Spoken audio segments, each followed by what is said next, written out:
बाहर मुल्क में रहने वाले बहुत सारे पैसेंजर जब सफ़र करते हैं तो उनको क्या क्या प्रॉब्लम्स आ सकते हैं, इस पे हम डिस्कस कर रहे हैं। पिछली वीडियो में हम बहुत कुछ इशू हमने रेज़ किए और आज उस सिलसिले को और कंटिन्यू करेंगे। मज़ीद प्रॉब्लम्स हम डिस्कस करेंगे ताकि ये वीडियो बहुत सारे सफ़र करने वालों के काम आ सके। तो इस तरह से आप कोशिश करें कि हैंड कैरी को बिल्कुल ही आप इम्पॉर्टेंट चीज़ें हो और उसी तक महदूद रखें। हैंड कैरी में कोई भी लिक्विड चीज़ आप ना रखें और कोई भी दवाई मेडिसिन जो कि इम्पॉर्टेंट हो तो उसका अगर मेडिकल सर्टिफिकेट होगा तो बहुत बेहतर है, वरना आपको एयरलाइन में प्रॉब्लम हो सकता है। लिक्विड कोई तेल है, कोई ऑयल के साथ साथ क्रीम है या इस तरह की कोई चीज़ें होती हैं तो वो बिल्कुल ममनून होती हैं। तो इस तरह आप ऐसी कोई भी चीज़ ना रखें जिससे आपको प्रॉब्लम हो। हैंड कैरी स्पेशल होती है, उसके लिए स्पेशली चीज़ें होनी चाहिए, ना कि उसमें ऐसी चीज़ें भर दें जहाँ पे आपको वो 10-12 किलो और फिर वो निकालनी पड़ जाए।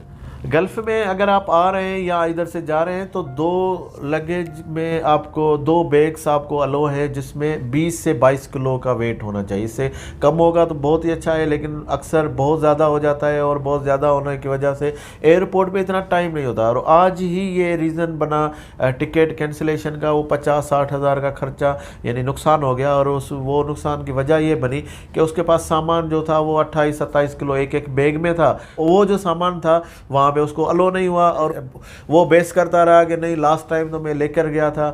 कोई रिसेप्शन में कभी कभी ऐसे होता है कि आपको लीनियंसी मिल जाती है, वो टाइम फ्रेम पे डिपेंड करता है। हज के दौरान या इस तरह से उम्रे के टाइमिंग नहीं होती है, रमज़ान की टाइमिंग नहीं होती है। तो गल्फ़ में आने वालों में बहुत सारे कम हजरात ऐसे होते हैं जिनके पास इतना बड़ा लगेज हो तो फिर वो उनको अलो कर देते हैं। लेकिन यूजुअली आप जो उनकी रिक्वायरमेंट है उसी को ही फॉलो करें, उस तरह से कोई एक्स्ट्रा सामान नहीं लेकर जाएं। इस तरह से आपका टाइम ज़ाया हो और टाइम ज़ाया होने की वजह से देखें आपके 6 या 7 किलो की वजह से कोई फ़्लाइट नहीं रुकेगी, वो अपने टाइम पे जाएगी और आपके बेस मोबाइल से कोई सॉल्यूशन होने वाला नहीं है। और आपकी फ़्लाइट मिस जैसे भी हो गई तो आप कि वो टिकट कैंसिल हो जाएगी।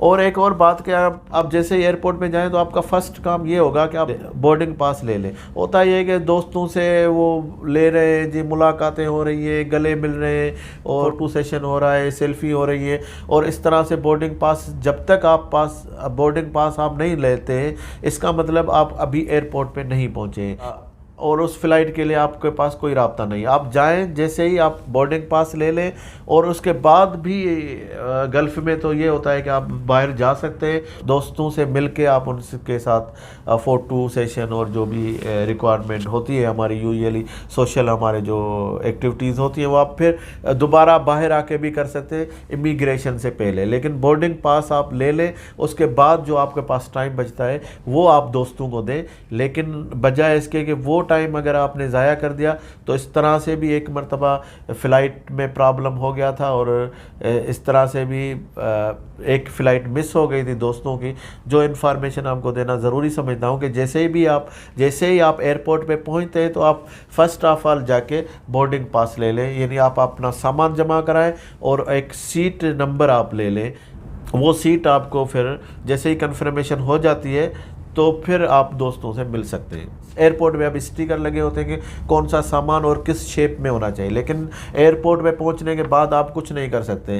अनइवन कोई बॉक्स होता है जिसमें वो रस्सियों से बांधा होता है, उसके कार्नर्स नहीं होते हैं। कार्नर्स ना होने की वजह से उस सामान को जब वो जहाज़ में रखते हैं तो वो स्लिप होने की चांसेस ज़्यादा होती हैं और वो इस तरह से फिर आपका एक सामान बहुत सारी चीज़ों और को भी गिरा देता है। इस तरह से ये जो केसेस सामने आए तो अब बिल्कुल अलो नहीं है इस तरह का अनशेप्ड कोई सामान जो आप लेकर कैरी करना चाहते हैं तो वो बिल्कुल अलो नहीं है। आपको वही सामान अलो होगा जो कि शेप्ड उसका बॉक्स होगा।